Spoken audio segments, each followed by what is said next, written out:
Okay, top of page 11. He was always too busy with his friends, who were the worst boys on the block.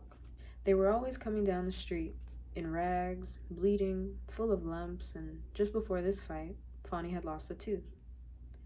Fawny had a friend named Daniel, a big black boy, and Daniel had a thing about Geneva, something like the way Geneva had a thing about Fawny. And I don't remember how it all started, but finally, Daniel had Geneva down on the ground, the two of them rolling around, and I was trying to pull Daniel off her, and Fawny was pulling on me. I turned around and hit him with the only thing I could get my hands on. I grabbed it out of the garbage can. It was only a stick, but it had a nail in it. The nail raked across his cheek and it broke the skin, and the blood started dripping. I couldn't believe my eyes, I was so scared. Fawny put his hand to his face, and then looked at me, and then looked at his hand. And I didn't have any better sense than to drop the stick and run. Fawny ran after me, and, to make matters worse, Geneva saw the blood and she started screaming that I'd killed him. I'd killed him! Fawny caught up to me in no time, and he grabbed me tight and he spit at me through the hole where his tooth used to be. He caught me right on the mouth, and it so humiliated me, I guess, because he hadn't hit me or hurt me, and maybe because I sensed what he had not done, that I screamed and started to cry. It's funny. Maybe my life changed in the very moment when Fawny's spit hit me in the mouth. Geneva and Daniel, who started the whole thing and didn't have a scratch on them, both began to scream at me. Geneva said that I'd killed him for sure. Yes, I'd killed him. People caught the lockjaw and died from rusty nails. And Daniel said yes, he knew. He had an uncle down home who died like that. Fawny was listening to all this, while the blood kept dripping and I kept crying. Finally, he must have realized that they were talking about him and that he was a dead man, or boy, because he started crying too. And then Daniel and Geneva took him between them and walked off, leaving me there alone. And I didn't see Fawny for a couple of days. I was sure he had the lockjaw and was dying, and Geneva said that just as soon as he was dead, which would be any minute, the police would come down and put me in the electric chair. I watched the tailor shop, but everything seemed normal.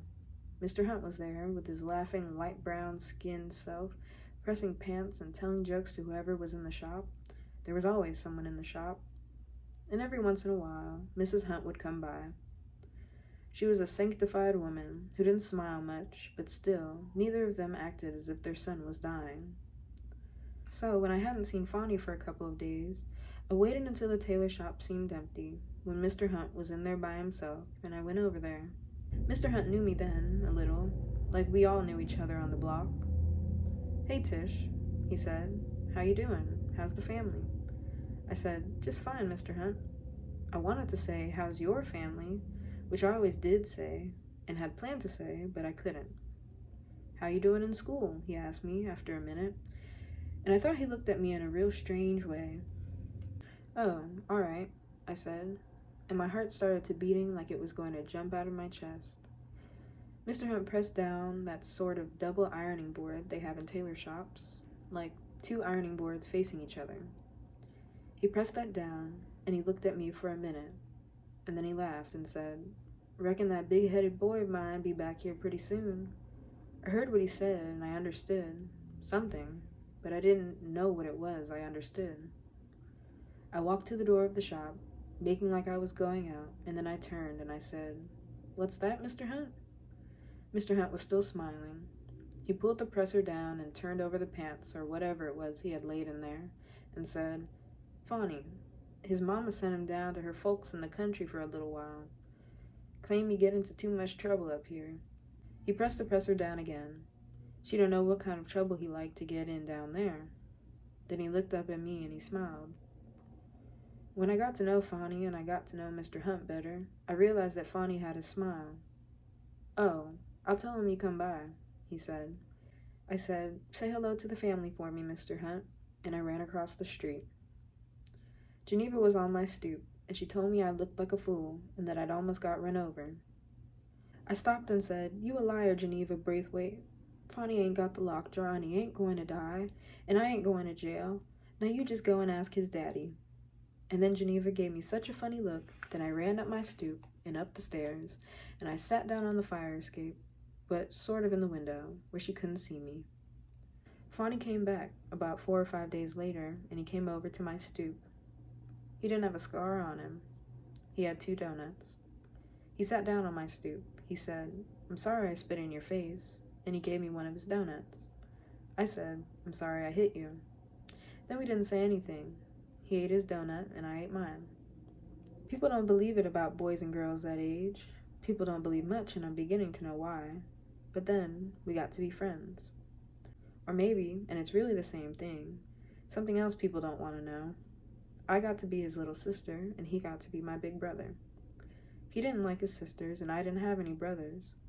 And so we got to be, for each other, what the other missed. Geneva got mad at me, and she stopped being my friend. Though, maybe now that I think about it, without even knowing it, I stopped being her friend. Because now, and without knowing what that meant, I had Fawny.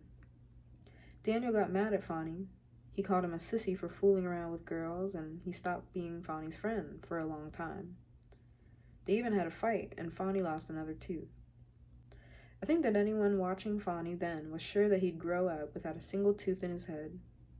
I remember telling Fawny that I'd get my mother's scissors from upstairs and go and kill Daniel, but Fawny said I wasn't nothing but a girl and didn't have nothing to do with it. Fawny had to go to church on Sundays, and I mean he had to go, though he managed to outwit his mother more often than she knew, or cared to know. His mother, I got to know her better too, later on, and we're going to talk about her in a minute, was, as I've said, a sanctified woman, and if she couldn't save her husband, she was damn sure going to save her child. But it was her child, it wasn't their child. I think that's why Fawny was so bad. And I think that's why he was, when you got to know him, so nice. A really nice person, a really sweet man, with something very sad in him, when you got to know him. Mr. Hunt, Frank, didn't try to claim him, but he loved him, loves him. The 2 older sisters weren't sanctified exactly, but they might as well have been, and they certainly took after their mother. So that just left Frank and Fawny.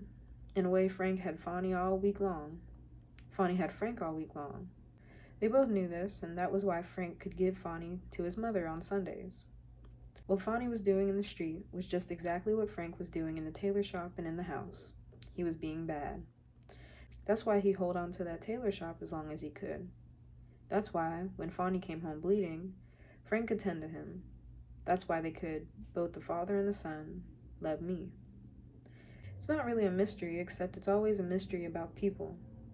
I used to wonder later if Fawny's mother and father ever made love together. I asked Fawny, and Fawny said, "Yeah, but not like you and me." I used to hear them.